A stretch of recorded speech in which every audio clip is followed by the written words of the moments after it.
Olá! Já bateu aquela sensação de ser só uma peça num jogo que a gente não controla? De ser, sei lá, uma vítima das circunstâncias ou mesmo da genética? E se existisse um jeito de virar essa chave? Bom, hoje a gente vai explorar exatamente isso. Como acessar um projeto interior para se tornar o arquiteto da própria experiência. Vamos nessa? Aqui está o contraste fundamental da nossa conversa. De um lado, aquela crença comum, né? A de que somos só um produto do ambiente, da nossa biologia. E do outro, uma premissa muito, mas muito mais poderosa. A de que cada um de nós é, no fundo, o arquiteto da própria realidade. É essa segunda visão que a gente vai mergulhar hoje. O ponto de partida, então, é uma decisão bem consciente. A ideia é largar de mão essa crença de que somos um mecanismo biológico à deriva, sem rumo. Esse é o primeiríssimo passo, o passo essencial para a gente conseguir acessar um potencial totalmente diferente. Ok, mas qual é a alternativa para essa crença que só paralisa? O conceito principal aqui é o de uma planta baixa original. Pensa nela como se fosse um mapa interno que nos guia na direção da excelência.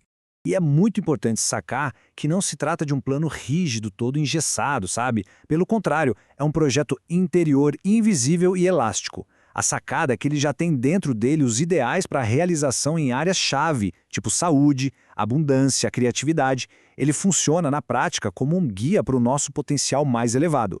Para acessar essa tal de planta baixa, primeiro a gente precisa entender onde ela fica. A proposta é que a realidade funciona em duas estruturas. A estrutura 1 é o mundo físico, esse que a gente vê, que a gente toca. Já a estrutura 2 seria a oficina da criação, a fonte psicológica de onde tudo brota.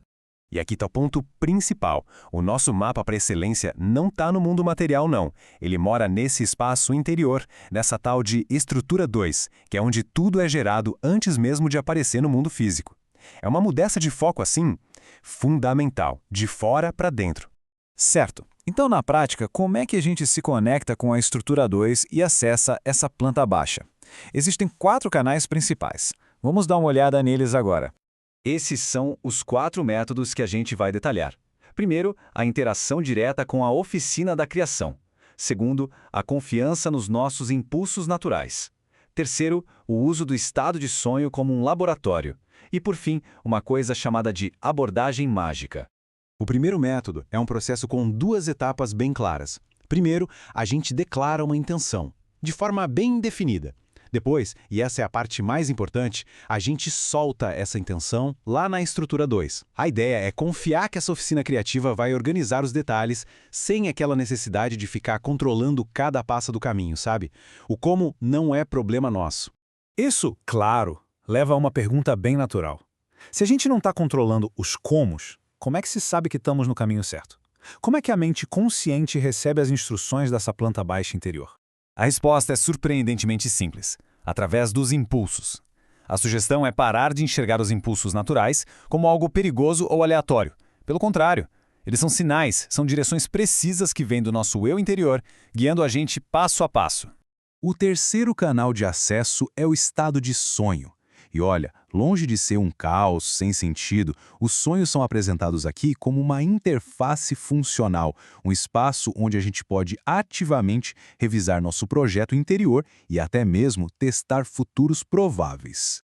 E a aplicação prática disso é bem direta. Antes de dormir, a sugestão é definir a intenção de entrar em contato com esses projetos internos e simplesmente pedir por clareza.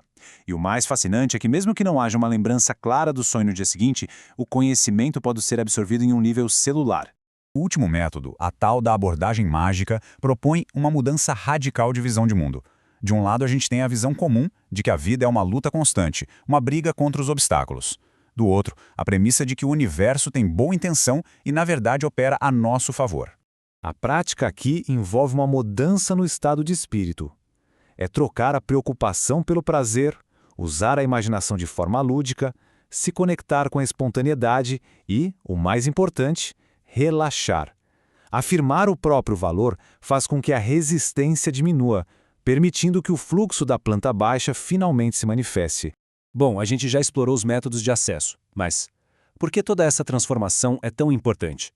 Qual é o propósito final de aprender a se conectar com essa planta baixa que existe dentro de nós? A questão central é essa. O grande objetivo é erradicar a crença na impotência, que, de certa forma, assombra a nossa espécie. Mas por que essa crença é tão problemática assim? A raiz do problema, no fundo, é a ansiedade do ego. Quando o ego se sente isolado, ele passa a ver o mundo como um lugar hostil, de competição pura. E aí ele tenta forçar soluções, resolver tudo na marra, no esforço. O resultado disso, a gente já sabe: exaustão física e um monte de bloqueios psicológicos.